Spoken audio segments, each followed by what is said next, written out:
रहमत मुझे प्यार से सज्जो कहते हैं। ऐसा कभी नहीं होगा। मैं यहीं रहूंगी इसी घर में और यही रूटीन रहेगी मेरी शादी के बाद भी।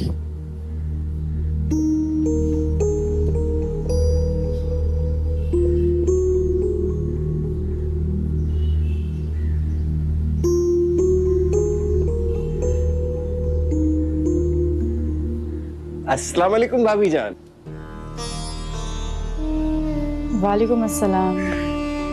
आप कब आए? बस अभी। कैसी हैं आप? मैं ठीक हूँ। अकेले हैं आप? बाजी साथ नहीं आई? हाँ जी, हमारे ऐसे नसीब कहाँ वो कहीं अकेले जाने देती हैं। जहां भी जाती हैं घसीट कर, मेरा मतलब है हाथ पकड़कर साथ ही ले जाती हैं। क्या करें, मजबूरी है। खादिम हुसैन, अरे ओ खादिम हुसैन, क्या चूहे की तरह बिल में छुपकर बैठ गए हो? इधर आओ। आया बेगम जान। क्या करूं, दिल तो नहीं चाह रहा मगर जाना पड़ेगा। अगर नहीं गया ना तो 2 दिन तक खाना नहीं देगी वो मुझे।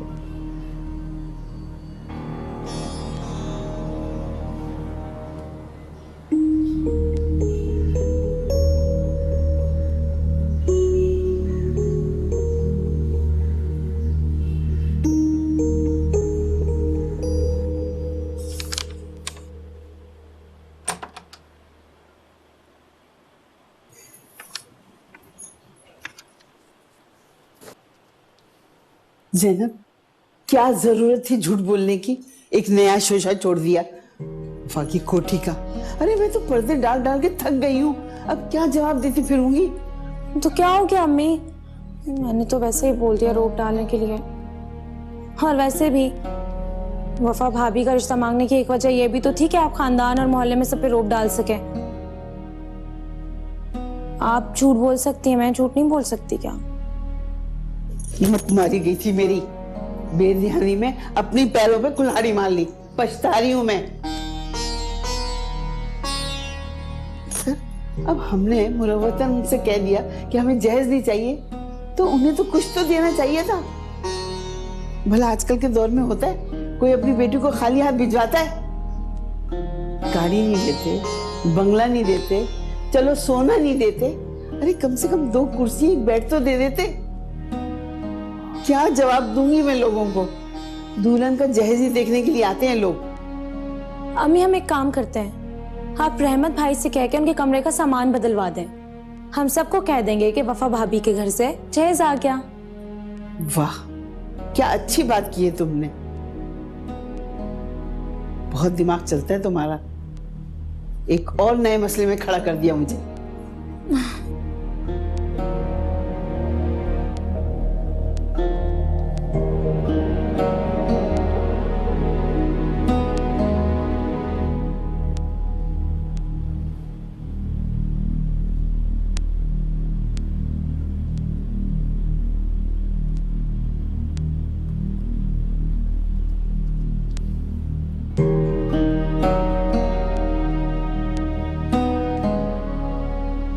सुने? मामा की कॉल आई थी। वो हमारी शादी की खुशी में एक ग्रैंड इवेंट रखना चाह रही थी।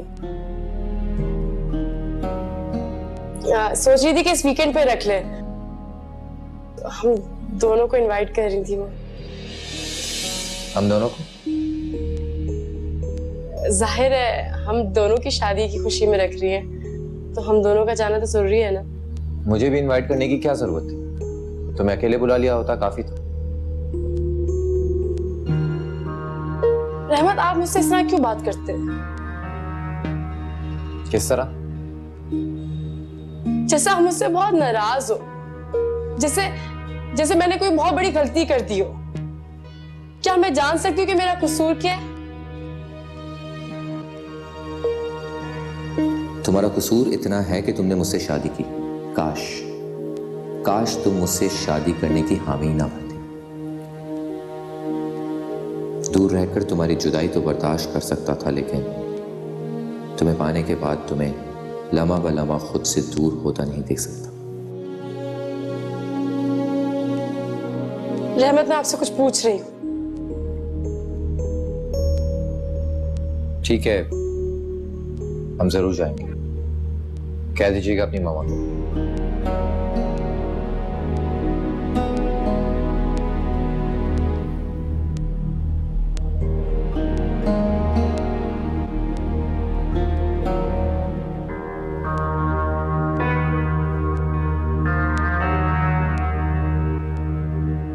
तुम खुश तो हो ना बेटे? रहमत से तुम्हें कोई शिकायत तो नहीं? वो कुछ कहेंगे तो शिकायत होगी ना। क्या मतलब है? क्या तुम दोनों में बातचीत नहीं है? होती है, लेकिन रहमत की हर बात पे इतने गिले, इतना तंज छुपा होता है। दादू मैं इतने मानसून की तरफ बढ़ती हूँ, लेकिन क्या बेटा?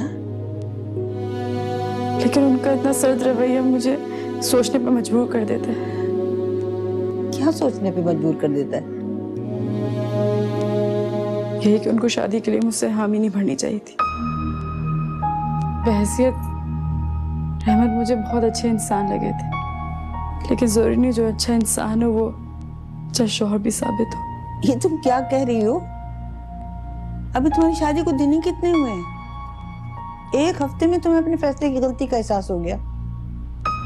बेटा मुझे तुमसे ये उम्मीद नहीं थी। मुझे भी खुद से ये उम्मीद नहीं थी। मैं यहाँ आके बहुत मायूस हुई हूँ दादू। दादू जो चीज दूर से इतनी रंगीन दिखाई देती थी वो पास आके बिल्कुल बेरंग, बिल्कुल डल सी है। अम्मी जान और वो की हर बात में मुझे कोई पैगाम महसूस होता है, और ऊपर से रहमत का ये लहजा इतना उखड़ा उखड़ा। दादू मैं बहुत कोशिश करती हूँ सबको खुश रखने की, लेकिन मैं खुश रख ही नहीं पाती। अब आप ही बताएं मैं क्या करूं? बस इतनी जल्दी हार मान ली तुमने? तुम्हारा और रहमत का रिश्ता कितनी मुश्किल से तय हुआ था। दोनों जानिब से तुम्हें कितनी मुखालफत का सामना करना पड़ा था। तुम क्या समझती हो तुम्हारे दुश्मनों ने हार मान ली? नहीं बेटा, अभी भी वो तुम्हारी शादी को खत्म करना चाहते हैं, लेकिन मैं उन्हें ऐसा नहीं करने दूंगी। देखो मेरी बात सुनो, रहमत के उखड़ेपन और तुम्हारी मायूसी की वजह वो तुम्हारे दुश्मन है। तुम्हारे दुश्मनों ने अभी भी हार नहीं मानी। वो तुम्हारी शादी को अभी भी नाकाम बनाना चाहते हैं, लेकिन मैं इसे नाकाम नहीं होने दूंगी। मेरी बात सुनो बेटा, तुम्हें खुद अपनी शादी को बचाना होगा। देखो खुदा ना खास्ता अगर ये शादी नहीं चल सकी ना तो दुनिया हंसेगी, तुम्हारे फैसले का मजाक उड़ाएगी। तुम तो बेटा पढ़ी लिखी हो, तुम तो खुद समझती होगी कि देखो जब शादी होती है ना तो उस वक्त मर्द और औरत दोनों को मुश्किलात का सामना होता है। लेकिन बेटा इन्हीं मुश्किलात से लड़ने का नाम जो है ना जिंदगी है। अगर तुमने इनसे हार मान ली तो फिर जिंदगी में किसी भी महाज पे जमकर तुम फैसला नहीं कर सकोगी, नहीं लड़ सकोगी।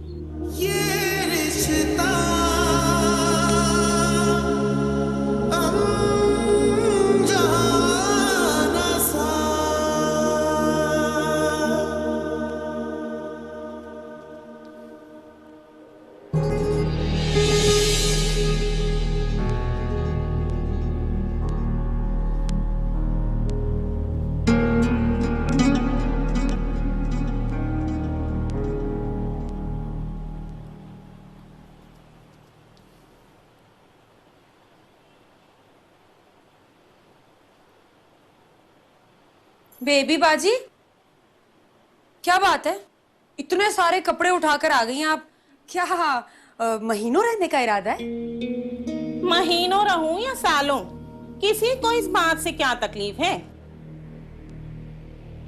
मेरे भाई का घर है, मैं चाहूं उम्र भर रहूं। हाँ खैर, इसमें तो कोई शक नहीं है कि ये आपके भाई का ही घर है। लेकिन आपने ये भी सुना होगा कि शादी के बाद बेटियां बाप और भाई के घर के लिए पराई हो जाती हैं। भाई हमें तो मैके में यही सिखाया गया है कि जब एक बार ब्याह के ससुराल जाओ तो फिर मरकर ही वापस आना। जब भी आए दिन तुम्हारा पड़ावा अपने महके में ही रहता है। जाती हूँ मैं अपने मेके, लेकिन बहुत इज्जत से, एक आध दिन के लिए। महीनों रहकर मैं मेके में अपनी वक़्त नहीं गवाती। क्या हो रहा है यहाँ पे?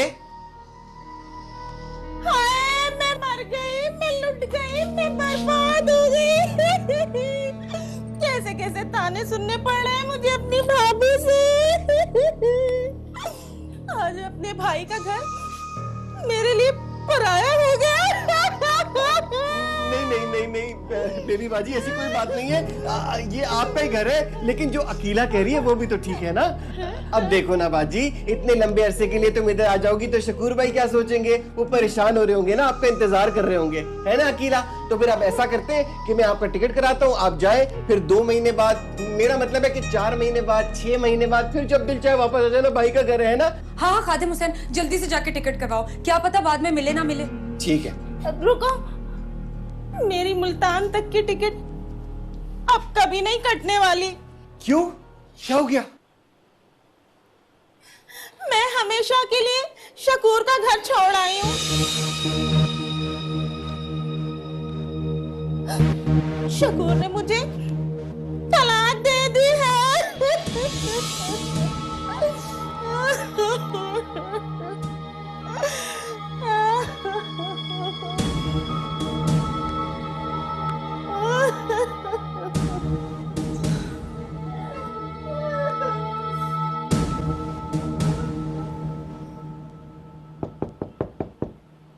कौन है? अम्मी जी, मैं अंदर आ जाऊं? हाँ हाँ, आ जाओ। खैरियत है बहू? और ये बरामदा किससे बनवाया? वो ज़ैनब से बनवाया था। कैसा लग रहा है? माशाल्लाह, बहुत प्यारी लग रही है। अम्मी जी, मुझे आपसे एक बात करनी थी। आप अपने कामों में पूरा दिन बिजी रहती है तो हम बात ही नहीं कर पाते, और हम जब बात नहीं करते तो लोगों के बीच में लाइक वो गैप आने लगता है, और जब गैप आता है तो मिसअंडरस्टैंडिंग क्रिएट होने लग जाती है बीच में। अल्लाह, अल्लाह जाने ये तुम क्या कह रही हो। मेरी तो कुछ भी समझ में नहीं आ रहा। मैं ठहरी अनपढ़ सादा सी औरत, तुम्हारी बात मेरी बिल्कुल समझ में नहीं आ रही। सॉरी, मुझे अंदाज़ा नहीं था। वैसे अम्मी जी, पापा कहते हैं कि प्यार और खुलूस की कोई ज़बान नहीं होती। आप प्यार से किसी भी इंसान को कुछ भी कहो, वो समझ जाता है। अम्मी जी, मैं दिल से चाहती हूँ कि आप हमेशा खुश रहें। आप प्लीज़ मुझे कुछ बताएं ऐसा कि मैं जिससे आपको खुश रख सकूँ हमेशा।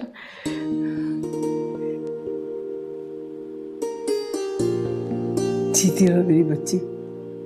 तुम खुद चल के मेरे कमरे में आइए, इससे ज्यादा मुझे और क्या चाहिए। अगर तुम मुझे खुश देखना चाहती हो तो मेरे रहमत को खुश रखने की कोशिश करो। वो खुश होगा तो मैं भी खुश हो जाऊंगी। ओके अम्मी जी, दादी ठीक कहती हैं, सब कुछ वैसा ही है जैसा मैंने सोच रखा था। बस मेरे 2 कदम आगे बढ़ने की देर थी। हाँ अम्मी जी, मुझे आपसे कुछ पूछना था, आप बुरा तो नहीं मानेंगी? हाँ पूछो बेटा, क्या बात है? वो अगर आप बुरा ना माने तो मैं अपने घर से, मेरा मतलब है मामा पापा के घर से कुछ सामान मंगवा सकती हूँ। मैं काफ़ी अटैच हूँ उन चीज़ों से, तो मैं काफ़ी मिस करती हूँ उन्हें। हाँ हाँ बेटा, क्यों नहीं। तुम घर से अपना पूरा सामान, मेरा मतलब है जो तुम्हारी जरूरत की चीजें वो ले आओ। भला मुझे क्या इतराज हो सकता है। बल्कि तुम ऐसा करो, कल ही चली जाओ लेने के लिए। सच्ची? हाँ। आप बहुत अच्छी हैं, लाइक मैंने जितना सोचा था उससे ज्यादा अच्छी है आप। Thank you so much. मैं चलती जाओ, अब तो सामान आएगा। अब देखना आपा को कैसे जलाऊंगी मैं।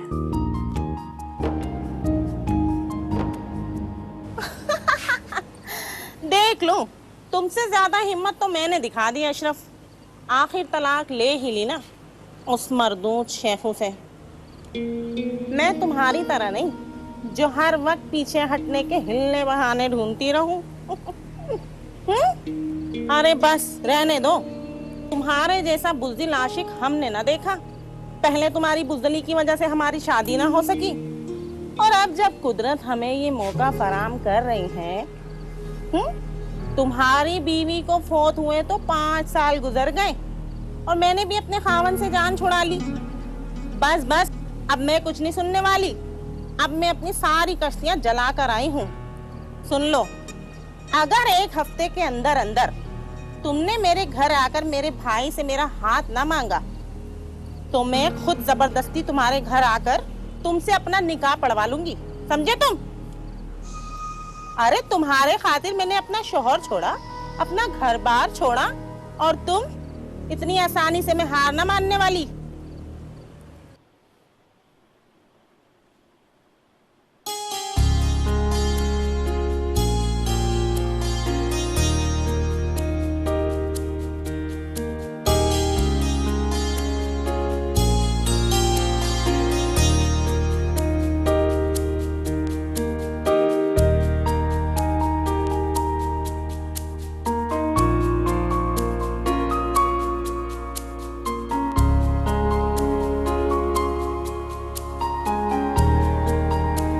भाभी इधर देखें प्लीज। इस्माइल, सॉरी। आप आज बहुत खूबसूरत लग रही हैं। आई मीन टू से ये सारे अरेंजमेंट्स काफ़ी खूबसूरत किए आपने। Thank you so much. सारे अरेंजमेंट सबों ने किए हैं। I am thankful to him. अकेले उन्होंने सारे अरेंजमेंट्स करके एक नई मिसाल कायम की। चलिए, जब आपकी शादी हो तो आप भी लड़की वालों को सारा बोझ अपने कंधे पे लेकर मिसाल कायम कर दीजिएगा।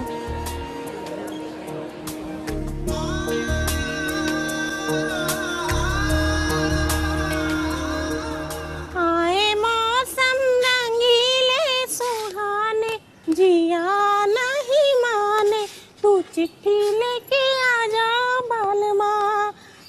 है बेबी बाजी, ओ बेबी बाजी, बेबी बाजी, आपसे एक जरूरी बात करनी थी।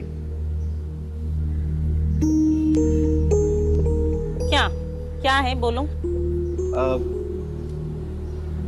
बेबी बाजी, हाँ बोलो, क्या कहना चाह रहे हो? हिम्मत नहीं पड़ी, लेकिन मैं और अकीला ये चाह रहे थे कि कैसे बोलूं। अब बोल भी तो खादिम हुसैन। बेबी बाजी, हम चाह रहे थे कि हम दोनों मिलकर आपकी शादी कर दें दोबारा।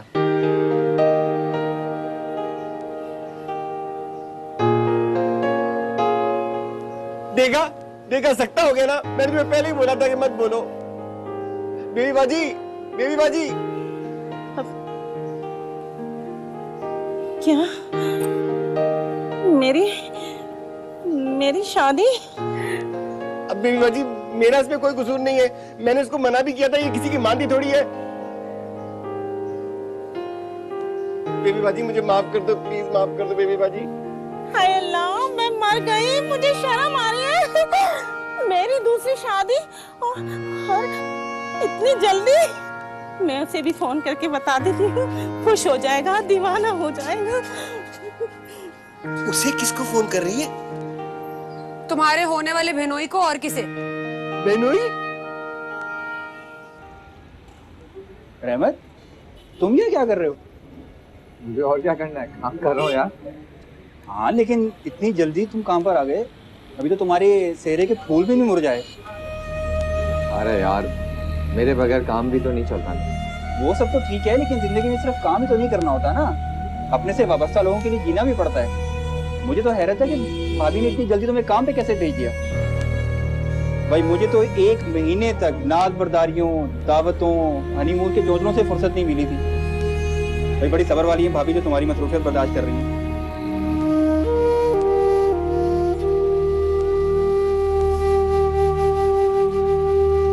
हेलो, कहाँ खो गए? कुछ नहीं, कुछ खाना है? खाना यार। यार अनीस, ऐसे 2 पेटी से